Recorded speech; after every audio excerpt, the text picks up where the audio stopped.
মদিনার সবচেয়ে বড় মুনাফিকের নাম আব্দুল্লাহ ইবনে উবাই ইবনে সালুল। সব মুনাফিকদের সরদার আব্দুল্লাহ ইবনে উবাই ইবনে সালুল। মুনাফিক সরদার যখন ইন্তেকাল করলো, কিন্তু এই মুনাফিকের ছেলেটা হলো পাক্কা ইমানদার। এই ছেলের নাম হলো আব্দুল্লাহ। আওয়াজ করে বলেন, ছেলের নাম কি?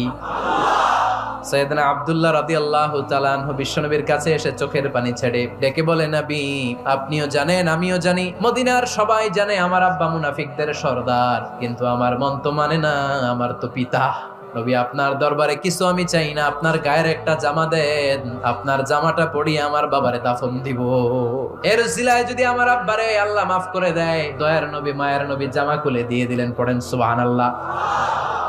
আব্দুল্লাহ রাদিয়াল্লাহু তাআলা আবার আবদার চললেন, নবী আপনি নিজে যে আমার বাবার জানাজার নামাজের ইমামতি করবেন। দয়ার নবী মায়ার নবী জানাজার নামাজে যেতে চাইলেন। ওমরে ফারুক বললেন, নবী না, খবরদার আপনি উবাই ইবনে সালুলের জানাজায় যাবেন না। বিশ্বনবী জোর করে যেতে চাইলেন। সাইয়েদনা ওমরে ফারুক বিশ্বনবীর জামা পেছন থেকে টেনে ধরলেন। ওমরে ফারুকের হাত থেকে হ্যাচকা টান মেরে জুব্বা টান দিয়ে বিশ্বনবী জানাজায় চলে গেলেন। রব্বুল আলামিন আয়াত নাজিল করলেন, ইস্তাগফির লাহুম আও লা তাস্তাগফির লাহুম ওয়া ইন তাস্তাগফির লাহুম 70 মাররাতান ফালান ইয়াগফিরাল্লাহু লাহুম। নবী গো, একবার নয় দুইবার নয় 70 বারও যদি এই মুনাফিকের জন্য আপনি ক্ষমা চান, তার জন্য ক্ষমা নাই, তার জন্য আছে জাহান্নাম। কখনো তাদের জানাজায় যাবেন না। এই যে একটা ভুল করে ফেলছেন, এটা এবারই শেষ, এরপরে আর যাবেন না। সাইয়েদনা ওমর ফারুকের পক্ষে আল্লাহ তাআলা কোরআনের আয়াত নাযিল করে দিলেন। চিল্লায় পড়েন আল্লাহু আকবার।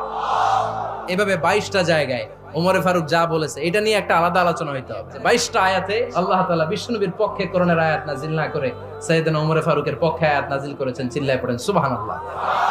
ওই ওমরে ফারুককে আমাদের মডেল বানানোর দরকার আছে না নাই? ওই ওমরে ফারুকের জীবনী আমাদের ছেলে মেয়েদেরকে পড়ানোর দরকার আছে না নাই?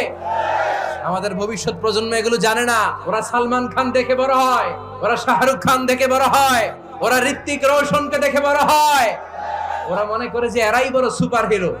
আমাদের যে কত বড় সুপার হিরো আছে এরা জানেই না। নতুন প্রজন্মের কর্ণকোহরে সাইয়েদনা ওমরে ফারুকের ইতিহাস পৌঁছে দেওয়ার দরকার আছে না নাই?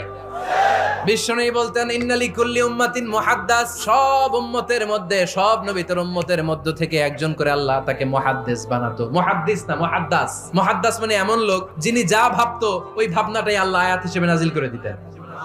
বিশ্বনবী বলেন, আমার উম্মতের মধ্যে মুহাদ্দাস হচ্ছে সাইয়েদনা ওমর।